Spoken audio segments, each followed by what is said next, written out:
Hi, Mike here with Coastal Rental Center. Today, we're going to go over the safety operation and controls on the Nifty Lift SD 64. In your basket, you always have operator instructions and safety. Always read this prior to using the machine. Taking a few minutes to familiarize yourself with the operation and controls is going to save you time in the long run. We have Joe, he's our operator. As you can see, he's already harnessed up.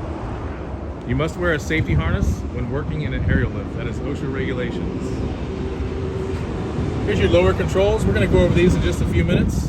You also have all your safety decals. This is a diesel fuel machine. This is your diesel tank. You always want to keep an eye on your diesel fuel. Keep yourself aware. You don't want to run the machine out of diesel fuel. A diesel machine that runs out of fuel, the lines have to be bled, and you may have to call a service technician, which is additional cost to the leasee. So we don't want to do that. Just keep her full. Check her every couple of hours. This machine requires outriggers to stabilize. Each outrigger has a safety sensor on it. If this machine goes up in the air and you happen to swing out and you have 500 pounds in the basket and you're 25 feet out, that's a lot of leverage. If you don't have a good solid foundation and one side lifts up a little bit and sets off one of the switches, the machine will not operate for the safety of the operator. So keep that in mind. Whenever you set the machine up, we're going to go over it all with you. Here's your level indicator. When you do your outriggers, you want a solid foundation on your outriggers. You don't want them to sink in. You want at least 8 inches of air between the tire and the ground. That'll get you up, that'll get you a solid foundation. These have a lot of safety features on them to protect their operator. So if for some reason it's not working, you could have it set wrong. So it's important you know how to use the machine, read your manual, and set it up properly and safely.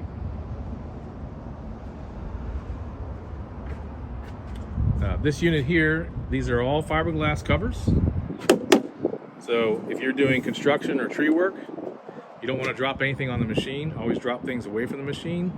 If you do drop some debris on the machine and damage it, there is additional fee that is not covered by the rental protection plan. That is considered customer neglect. Another thing, these are personnel lifts, personnel baskets. You are not able to crane things down, tie up trees to it. If you damage the basket, unfortunately, these have to be replaced and are not repairable. If you're painting, make sure you cover the machine, the controls. If you get overspray on the machine, could be a cleaning fee or a replacement fee for parts that are unable to be cleaned. Keep an eye on your tracks. You don't want any debris hitting your tracks. Okay, Joe, let's go over the operations. So we're gonna do the ground level first. We'll do ground level. Okay. So we have 1 key on this machine and 2 e-stops. Where's the other e-stop at? The other e-stop is in the basket. Okay. How does the e-stop work? So e-stop, just pull out. Okay. That's for on, that's off. Okay. So if you get in trouble in the basket and you want to kill the machine, you would just press that Kill in? the e-stop. Yep. Okay. Our key is now in the neutral position. If we turn the key down and we push this green button, we would have operations right here. And this will tell you what each lever does. So as you can see, this does your basket tilt. Yep. This is your Jib tilt. This is your telescoping. This is your boom up, boom down. This is your second jib up down. Or this is your rotation, I'm sorry. rotation, your 2 booms up and down. Okay. Boom 1 and boom 2. Okay. What's that switch for? What's this one for right here? This one is your ignition. Okay. So we have this. You would turn this and start it. The Okay. kill switch is off in the basket right now, so Okay. it will not start. Perfect. And we do have some cold times in Florida. If you're in Florida, this is diesel. You'll have to hold this in the left side for about 1 minute. That's your glow plugs before you start it. If you don't do that and it's cold, you'll wear the battery down. It does require glow plugs in cold weather. All right, let's get that e-stop full. Yep. Are we got anything else going So on? we're gonna turn this key to the up position, and that's gonna give me power to the basket. Okay, so down position, Joe, you said, is the controls Power for here. ground controls. Center position is off. Off. Now I'm ready to go in the basket, so I'm going to have this up. I'm going to make sure this is out. Okay. we can go to the basket.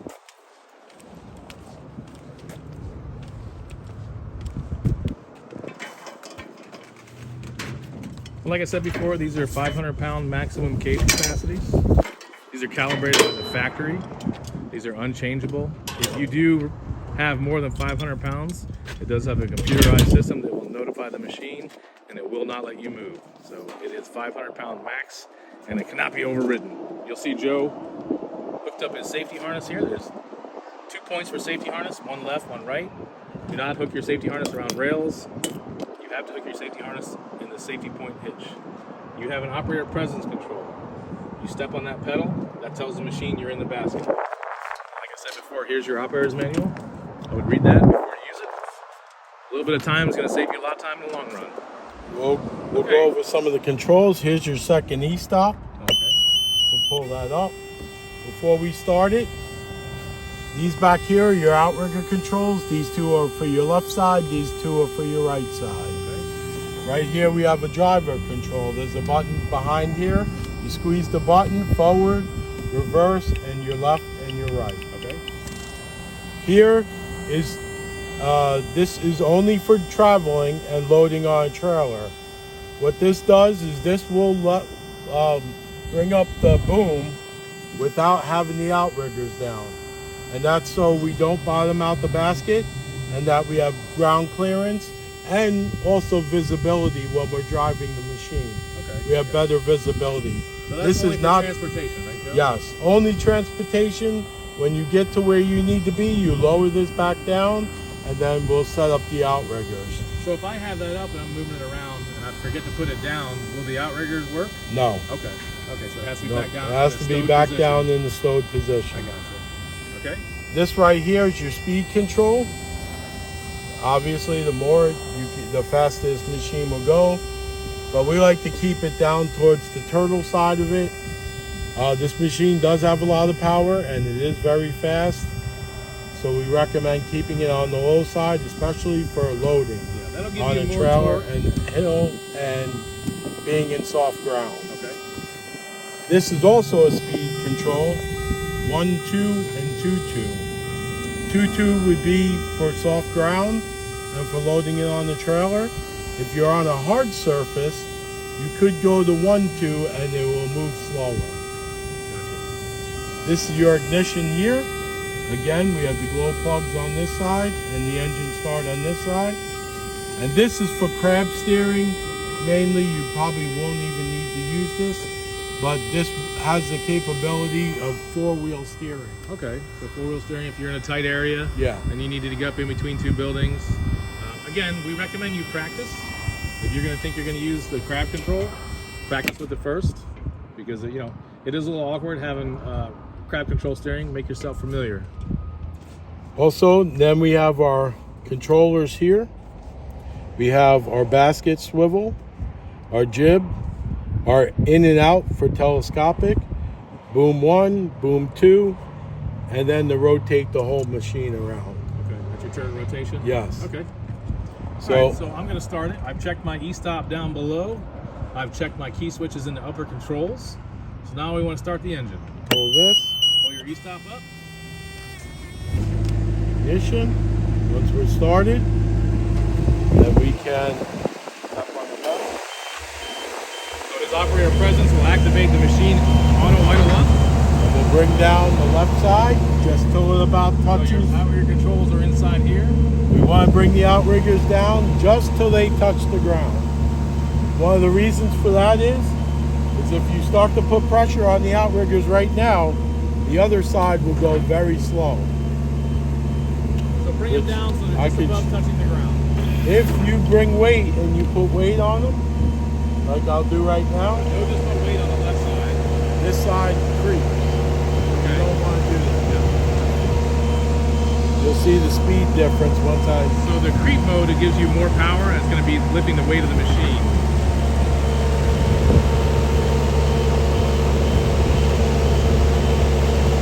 You always want to level one side of the machine and then the other.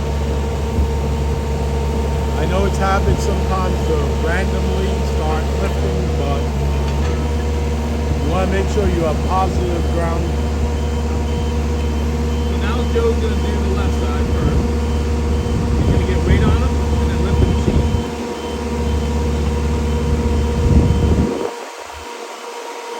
Doing it this way you will know that you have positive ground. Now Joe's going to the right side.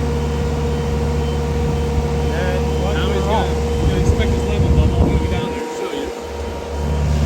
So you'll see the amount of clearance around the tire. Now you have a solid foundation. Now what Joe's going to do, you can control each outrigger independently. He's going to level the bubble out. He already has it level. That's how good he is. That is the absolute fastest way to level. Alright, so if you see here, Joe took his foot off the operator presence control and the engine knife is down. Now if we're level, you can operate the machine. So I can move up. One boom. Second boom. I can put the jib in and out. I can rotate. I can rotate just the basket.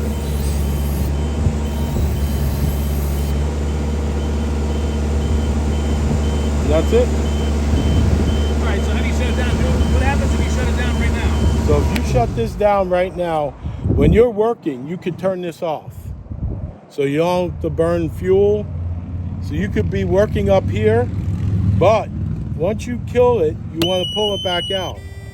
And that's so if you have an emergency situation, your ground guy can start it on the ground and get you down if you get hurt up here. Okay. If this is off, they cannot start it on the ground. Okay. So this has to be up after you shut it. I got you. Now you can work, do what you gotta do, come down. Nothing will happen here unless you start the engine again and step on that pedal. So we can restart this. And I'll come down, and when we're coming down, we want to hold the switch until it completely stops. Once we have no movement, that. Now, key thing you'll see is that red thing. I'm not centered. I did that to show. We're not centered on there. That's a sensor.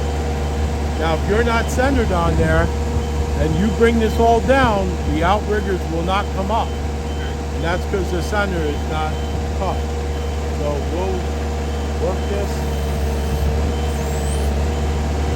there, and then we can.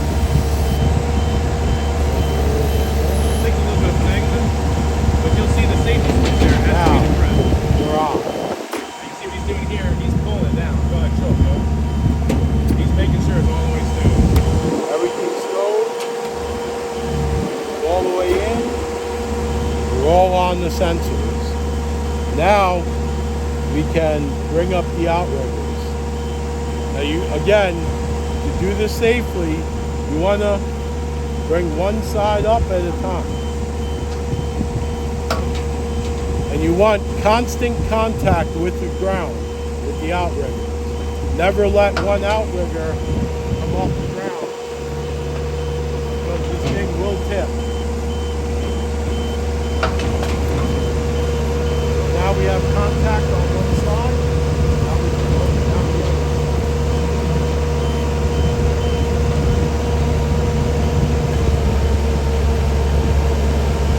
Bring the outriggers up.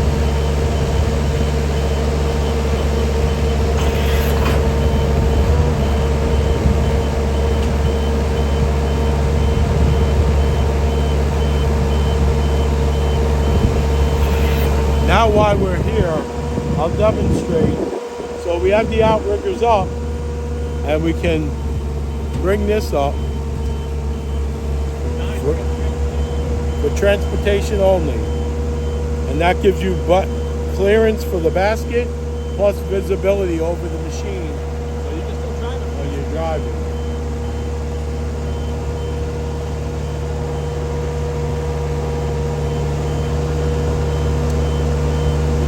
Back down.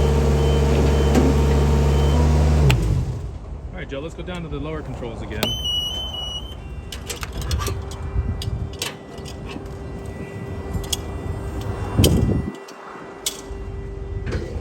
Here's your level indicator. So you want that centered, and you want the clearance between the tires and the ground, and it'll do a safety first. So we're going to go over a little bit about, if you do come on level, you always want a secondary operator on the ground. You want an operator presence person. So you do have a control for manual override, which is you're basically becoming the pump manually. So Joe, So we would turn the key to the bottom. the lower controls. We have that. You take this bar. You could go onto the pump, and you pull the lever out for the outriggers, and then you would pump and you have to have somebody do the outriggers over there. while you're on the control. Yep. So you have press control and pump. You're basically becoming the pump. It's a lot of power. It takes a lot of strength, but if you become on level, you definitely want to know how to do this. Very good instructions are in the basket in the operator control. It'll go over step by step emergency descent. So you want to make sure that you read that before you use the unit, and most importantly, have your unit set up safely with a solid foundation before you go up in the air. And we also recommend that you set the machine up, come a little off the ground, get yourself used to the controls, how they work, how fast they are, how slow they are, before you work on any height. And that's, again, a few minutes of your time is going to save you a lot of time in the long run. Thanks, and have a great day. Safe day.